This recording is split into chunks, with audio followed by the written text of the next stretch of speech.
Hola, mi nombre es Sonia Villar, soy la directora de CAP Formación y el motivo de presentaros esta pequeña guía informativa es por la cantidad de preguntas que nos llegan desde alumnos, alumnas y compañeros y compañeras ante la situación de incertidumbre que se avecina cuando acabe este periodo de vigencia de la Ley de Economía Social que permitió los centros de psicología abiertos y ante la aparición del máster en Psicología General Sanitaria. Vamos a intentar arrojar un poco de luz a este tema que es bastante controvertido y donde aún hay bastantes lagunas. Y creemos que la mejor forma de hacerlo es empezar por el principio, por qué es lo que nos trajo a esta situación. Y bueno, para crear un poco de contexto, recordaros que la especialidad de psicólogo especialista en psicología clínica nació en el año 98, que la única vía de acceso a esa titulación era y es la vía PIR, la vía de formación de interino residente, y que, aunque fue una buena noticia porque era un reconocimiento y una ordenación de nuestra profesión, generó una serie de problemas, ¿no? Y el gran problema que generó es qué pasaba con todos y todas las profesionales que estaban ya ejerciendo, que no habían hecho el PIR, pero que tenían sus consultas abiertas, sus centros abiertos y ejercían con total normalidad, tanto en la privada como en la pública. Ante esta situación, ante esta situación de ilegalidad, a partir del 2002, entre el 2002 y 2003, los gobernantes establecen una regulación para conseguir paliar el problema y se crean unas vías transitorias para acceder a la titulación de psicólogo o psicóloga especialista en psicología clínica. Estas vías transitorias consistían en que aquellos y aquellas compañeros y compañeras que cumplían una serie de criterios, los criterios creo recordar que era estar ejerciendo desde antes del 98 y durante un periodo de 4 años continuado, pudieran solicitar la homologación y por tanto la concesión del título de especialista. Al final el plazo se amplía hasta el 2005 y se consigue con esa ampliación que el total de solicitantes fuese 14.523, que en realidad comparado con el número de quienes estaban ejerciendo en ese momento es un número bastante reducido, como luego podréis ver. Pero además de esos 14.523, no todos ni todas obtuvieron la homologación, puesto que las opciones lo que podía ocurrir cuando te sometías al procedimiento era o bien que te concedieran la homologación, o bien que te la denegaran, o bien que te propusieran a examen si la Comisión Nacional de la Especialidad, que era el órgano que se encargaba de valorar los expedientes y los currículums, consideraba que la formación no era del todo suficiente o que era deficiente. Para que nos hagamos una idea del problemón y del proceso tan duro que ha supuesto esta vía transitoria, el examen se realizó en el 2011, cuando todo este procedimiento comenzó en el 2002. A finales del 2011 o principios del 2012, no recuerdo ahora mismo, pero más 10 años después, prácticamente. Vale, mientras tanto, mientras que se están iniciando estos procesos de homologación, como se preveía que iban a quedar muchísimos psicólogos y psicólogas fuera de ese proceso de homologación, aparece la LOPS, que es la Ley de Ordenación de las Profesiones Sanitarias, en 2003. En esta ley se reconocía la psicología como sanitaria, lo cual era muy buena noticia, porque aquellos profesionales y aquellas profesionales que no consiguieran la homologación, no obstante, iban a ser consideradas como sanitarios, puesto que la ley reconocía que nuestra profesión tenía una labor sanitaria. Esta buena noticia se acabó pronto porque esta ley fue recurrida por el Colegio de Médicos y al final se derogó, con lo cual de nuevo nos encontramos que la única especialidad o la única profesión sanitaria en el ámbito de la psicología era el especialista en psicología clínica. Con lo cual volvemos a la situación de incertidumbre, continuamos en esa situación de incertidumbre, en el que en aquel momento que había 44.000 colegiados y colegiadas, solo 3.000 eran especialistas, Así que 41.000 profesionales se quedaban sin profesión. Esta situación estuvo así durante muchos años, hasta que en el 2011, fruto de las presiones de, recordaréis, manifestaciones, huelgas, cartas al defensor del pueblo, peticiones a políticos, interpelaciones al gobierno, se desarrolló la Ley de Economía Social. La Ley de Economía Social era una ley generalista, pero que en un apartado no recoge a la profesión, y en esa ley se especifica 2 criterios para ser considerados sanitarios, profesionales sanitarios, y poder mantener a aquellos profesionales que ya estaban en ejercicio sus consultarios. Estos criterios eran que a lo largo de su formación tuvieran un itinerario curricular vinculado al Departamento de Personalidad, Evaluación y Tratamiento Psicológico, lo que conocemos como PETRA, o en su defecto, si durante la carrera la mayoría de las asignaturas no habían estado vinculadas a ese departamento, que dispusieran de una formación de posgrado de 300 horas, más 100 horas prácticas, en el ámbito de la psicología clínica. Quien cumpliese esos criterios podía solicitar, y de hecho puede, porque esta ley está vigente, podía solicitar un certificado, una acreditación o al Colegio de Psicólogos y Psicólogas o a su facultad, y con ese certificado solicitar su inscripción, la inscripción de su centro como centro sanitario. Esta ley sigue vigente y es importante que lo tengáis en cuenta, porque luego nos referiremos a ella. Ese mismo año, el año 2011, al final del año 2011, nace la Ley General de Salud Pública, donde ya ahí sí se reconoce a la psicología sanitaria siempre y cuando se produzca una formación complementaria, es decir, no basta con el grado o la licenciatura, sino que además hay que hacer una formación de posgrado oficial. Si una persona realiza ese proceso, al final obtiene el título de psicólogo o psicóloga general sanitario. Nace, por tanto, el máster oficial en psicología general sanitaria. Esto, que en principio es una buena noticia, tiene su entresijo. Porque de entrada nos podemos preguntar qué pasa con quien ya tiene sus consultas acreditadas como sanitaria, es decir, quienes han hecho el proceso acogiéndose a la Ley de Economía Social de acreditar sus consultas, que sus consultas sean sanitarias, y aparece de pronto este máster, que es el que habilita como profesionales sanitarios, y no lo van a tener, porque evidentemente quien ya ha estado trabajando no va a tener este máster realizado, entre otras cosas porque todavía no existe. Bueno, este año ha empezado a existir. Como solución paliativa, lo que se hace es que se prorroga la vigencia de la Ley de Economía Social hasta octubre del 2014.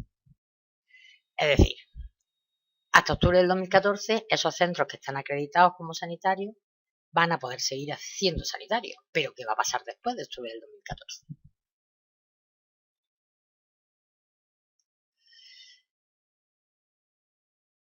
Problemas, soluciones. Después de octubre de 2014, lo fundamental es que el profesional de la psicología que va a ser sanitario o sanitaria es solo y exclusivamente el máster en psicología general sanitaria. Primer problema, que este máster es un máster oficial. Normalmente los másteres oficiales ofertan aproximadamente unas 30 plazas. Va a haber un máster por facultad, o sea, un máster por universidad, y posiblemente esas 30 plazas no sean suficientes para absorber toda la demanda, pero tanto de los alumnos y alumnas que terminen su grado o su licenciatura, como de aquellos profesionales que ya están en ejercicio y que, puesto que acaba el plazo de prórroga de la Ley de Economía Social, en teoría deberían de adquirir la cualidad de profesionales sanitarios a través de este máster. En el curso 2013-2014, de hecho este año, que es el primer año en el que este máster existe, la realidad es que hay muy pocas universidades que le ha dado tiempo a cumplir todo el procedimiento de creación del máster, y hay muy pocas ofertándolo. Creo que son 4 o 5 universidades en toda España las que han llegado a poder implementar y, por tanto, ofertar plazas del máster en Psicología General Sanitaria. ¿Qué va a pasar con los profesionales, con esos profesionales en ejercicio que decíamos que su plazo de prórroga de la ley por la que se habían podido acreditar sus centros se acaba. La información que nos llega es que, en principio, la postura que va a haber es mantener acreditados esos centros. Es decir, una vez que pase octubre del 2014, no se exigiría un proceso de reacreditación. Por lo tanto, esos profesionales que trabajan en esos centros no tendrían que preocuparse de hacer el máster en Psicología General Sanitaria. Esto es una información oficiosa. La verdad es que tiene mucho sentido común, parece que es lo lógico, porque si no se puede generar nuevamente una situación catastrófica donde más de 45.000 profesionales necesiten realizar este máster con urgencia o poder seguir trabajando, y esto sería inviable, ¿no? El problema que aquí se podría extraer es que esas acreditaciones, las acreditaciones que ahora mismo se obtienen cuando se inscribe un centro en las consejerías de sanidad de las comunidades autónomas, son acreditaciones que van sobre el centro y no sobre los profesionales. Con lo cual nos surgen dudas, por ejemplo, en el sentido de que qué pasaría si un profesional de pronto deja de trabajar en un centro y quiere irse a otro. Pierde esa cualidad de sanitario que ha adquirido porque está trabajando en un centro sanitario. Son preguntas que esperamos que poco a poco se vayan contestando, porque ahora mismo no estamos encontrando respuestas. También esperamos que aquellas profesionales que decidan por su seguridad o por tranquilidad hacer el máster de Psicología General Sanitaria tengan ciertas facilidades. Por ejemplo, suponemos que en las universidades no van a poner problemas a la hora de convalidar, por ejemplo, las horas prácticas, que no son pocas, en el máster creo que son como 700, convalidárselas a aquellas personas que han estado en ejercicio y que por tanto pueden acreditar que tienen esa hora de ejercicio más que cubiertas, ¿no?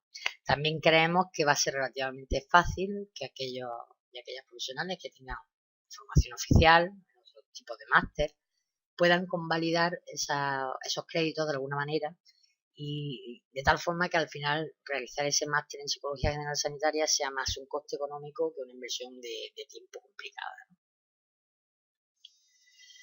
Pero el gran problema creemos que va a ser un tema de competencia, porque claro, aquí surge un conflicto. Es decir, hasta ahora existía el título de psicólogo especialista en psicología clínica. Esta especialidad tiene muy claramente definidas sus competencias por ley, y sus competencias son la evaluación, el diagnóstico y el tratamiento de trastornos mentales, aparte de otras muchas. Pero son estos profesionales y estas profesionales son los que tienen reconocida la competencia y la capacidad de valorar, diagnosticar y tratar. Por tanto, ¿cuáles son las competencias que quedan para el máster en Psicología General Sanitaria? No están tan claramente definidas. De hecho, hay apenas un párrafo que hace mención a ellas, y en ese párrafo se hace fundamentalmente mención al estado de salud de las personas, no al estado de enfermedad. Entonces es un punto controvertido y complicado, porque hasta que no se detallen completamente las competencias no vamos a saber exactamente cuál es la línea entre el máster en Psicología General Sanitaria y el psicólogo especialista en Psicología Clínica. Muchas compañeros y compañeras erróneamente piensan que el ámbito del especialista en Psicología Clínica es el ámbito público, la sanidad pública, mientras que el del máster va a ser el ámbito privado. Cuando la realidad es que a día de hoy hay muchos especialistas en Psicología Clínica en el paro, no hay plazas suficientes en el Sistema Nacional de Salud para absorber todas las promociones que van saliendo de especialistas, y además sus competencias son distintas a las del máster. En principio serían distintas. Serían los profesionales, los especialistas serían los profesionales que podrían evaluar, diagnosticar y tratar. Entonces esto creemos que va a ser un conflicto importante que hay que desarrollar y que hay que solucionar. No sabemos cómo lo va a solucionar el legislador, obviamente, pero esperamos ansiosos y ansiosas los resultados de esa delimitación de competencias, porque ahí puede haber esperemos que no, pero puede haber un problema importante. Por tanto, ¿qué recomendamos? Pues en general, a quienes están en activo, profesionales que en este momento tienen abiertas sus consultas, trabajan en centros acreditados o no acreditados, que acrediten sus consultas, sus centros en sanidad. Es fundamental.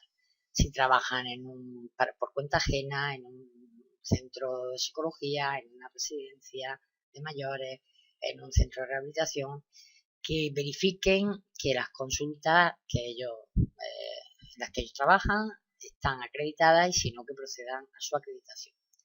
¿Por qué?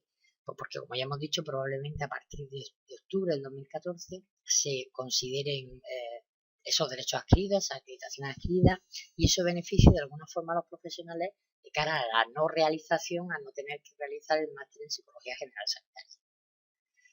Con respecto a los recién licenciados y a los graduados, a la licenciada y a la graduada, que si tienen la oportunidad de trabajar, de instalarse por sus propios medios, crear su propia consulta o trabajar en otros centros por cuenta ajena, exactamente igual, que acrediten su consulta, que sean centros acreditados y que lo hagan antes de octubre del 2014. O la opción más segura, que se planteen realizar el máster en Psicología General Sanitaria. Y ahí quiero subrayar el nombre del máster. Máster oficial en Psicología General Sanitaria. Y lo subrayo porque nos llegan muchas preguntas sobre si tal máster de neuropsicología, que si tal máster de neurociencias, que lo imparte no sé qué universidad, que sí. El único máster legal que habilita para ser psicóloga o psicólogo general sanitario es el máster oficial en Psicología General Sanitaria. No puede tener otro nombre. Si tiene otro nombre, no es el máster oficial. Va a haber un máster por universidad, con lo cual no es difícil de localizar, pero es el único que nos va a acreditar. No hay otro, ¿de acuerdo? El resto de másteres son súper interesantes, tanto públicos como privados, para ampliar formación, para desarrollar competencias, para reciclarnos, pero para habilitarnos como psicólogos o psicólogas sanitarias, solo el máster oficial en Psicología General Sanitaria. También os recomiendo que estéis pendientes de las redes sociales. Hay mucha información, también es verdad que hay mucha desinformación, pero voy a recomendar un grupo que hay en Facebook concretamente que se llama Psicología y Legislación, donde se está poniendo mucha información, se está cuidando la gente que participa, cuida mucho que la información que se ponga sea real y sea actualizada. Hay mucho debate y creo que puede ser muy ilustrador para aquellos y aquellas compañeros y compañeras que están un poco perdidos y no saben hacia dónde dirigir su mirada. Y por último, me gustaría hacer una reflexión en el sentido de que estamos en una situación compleja, de que la profesión está terminando de madurar y de alcanzar el estatus que siempre le ha correspondido, de solvencia, de estabilidad, pero que, como en todo proceso de desarrollo, hay momentos de crisis y este quizás sea uno de los más importantes, ¿no? Porque el espacio de conflictividad que se puede crear en el sentido de las competencias entre los másteres y los especialistas puede ser importante. Entonces, creo que es imprescindible que en este sentido la profesión se una de una vez por todas y nos sentemos los y las profesionales, que somos las partes implicadas, para trabajar en desarrollar y delimitar claramente esas competencias sin que signifiquen que hay una minoría de profesionales con capacidad de realizar todas las funciones en el ámbito clínico y una gran mayoría de profesionales que se queden con unas funciones muy limitadas y con poco sentido. Creo que hay muchos caminos por los que podemos encontrar soluciones y alternativas que nos pueden ayudar a que la psicología se engrandezca y se implante y crezca. La creación de nuevas especialidades, hoy en día la neuropsicología, la psicología, la psicoendocrinología, la atención temprana, la psicología infantil, son áreas plenamente desarrolladas, de gran calibre, que podrían en sí mismas ser una especialidad dentro del campo de la psicología clínica. Que eso además posiblemente redundaría en un aumento de plazas en el ámbito público y por supuesto también en el privado, ¿no? El que hubiese más profesionales cualificados, especializados en todas las distintas unidades en el ámbito de la salud. Esa demanda de presencia, dada la especialización que existe ya en estas distintas áreas, podría significar un camino de desarrollo y un camino de empleabilidad, lógicamente, para muchos de los profesionales, en este caso sobre todo para los psicólogos especialistas en psicología clínica, que son los únicos que de momento podrían trabajar en el ámbito público. Pero claro, si hay ese desarrollo, si se produce ese crecimiento, tiene sentido que el espacio que ocupe el psicólogo general sanitario también tenga su referente en el ámbito de la psicología pública, ¿no?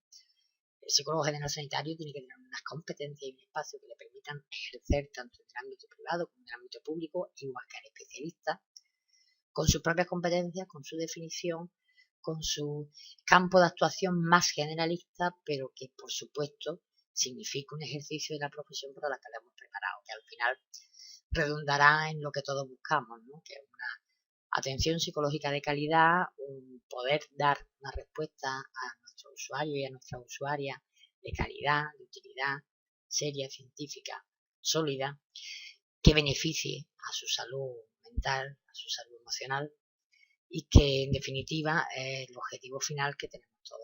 Yo animo desde aquí a que hagamos un esfuerzo, en este caso la profesión, para sentarnos, para debatir y para no utilizar este momento de incertidumbre como un momento de ruptura dentro del propio colectivo de psicólogos y psicólogas.